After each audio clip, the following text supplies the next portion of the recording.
इतने में ठाकुर जी स्वप्न में प्रकट हो गए, और स्वप्न में प्रकट होकर के ठाकुर जी बोले, तुमको वहां नृत्य करने में दिक्कत क्या है?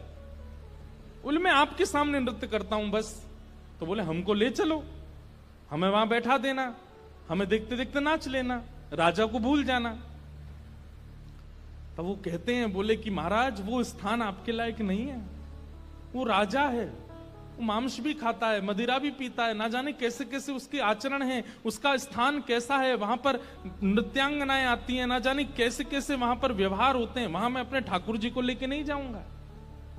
ये वैष्णव का स्वरूप होता है, वो अपने ठाकुर जी के आगे प्रदर्शन को आगे नहीं करता, वो अपने ठाकुर जी की सेवा के आगे एक बार को बड़े से बड़े उत्सवों का त्याग कर देगा, बड़े से बड़े उपाधियों का त्याग कर देगा, लेकिन अपने ठाकुर जी को ऐसे ही कहीं बेक नहीं देता।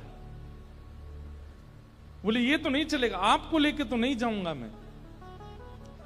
तब भगवान बोले, तो फिर नहीं जाओगे तो ये लोग तुम्हारे कुटिया उजाड़ देंगे। तो फिर वो बोला, आप इतना भी नहीं कर सकते तो फिर काय बात के भगवान, आज तक मैंने आपसे कुछ नहीं मांगा, लेकिन इसका समाधान बताओ मैं कैसे करूं।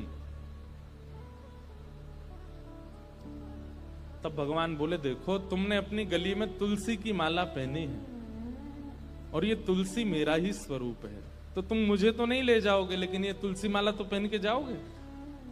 इनको तुम एक सिंहासन पर पधरा देना, और इनको मेरा ही रूप मान करके, मुझे अनुभव करके, मेरा आभास करके तुम वहां नृत्य कर देना। नृत्य भी हो जाएगा, मेरे सन्मुख भी हो जाएगा, और तुम्हारा बात भी बनी रहेगी। नारायण दास जी बोले, भगवान पक्का ना ये तुलसी आपका ही? बोले, पक्का 110% मेरा ही स्वरूप है, जाओ। नारायण दास जी गए और राजा के यहां जाकर के बोले, महाराज मैंने गले में जो ये माला पहनी है बड़ी तुलसी की, इसके लिए मुझे एक आसन दे दो, मैं इनको पधरा करके फिर नाचूंगा, नहीं तो ये तो विक्षेप डालेंगे। पधरा करके आसन पर, और जैसे नृत्य करने लगे, उनके मन में कदापि ये भाव नहीं आया कि ये तुलसी हैं, ये केवल माला हैं। यही सोचने लगे श्याम सुंदर हैं।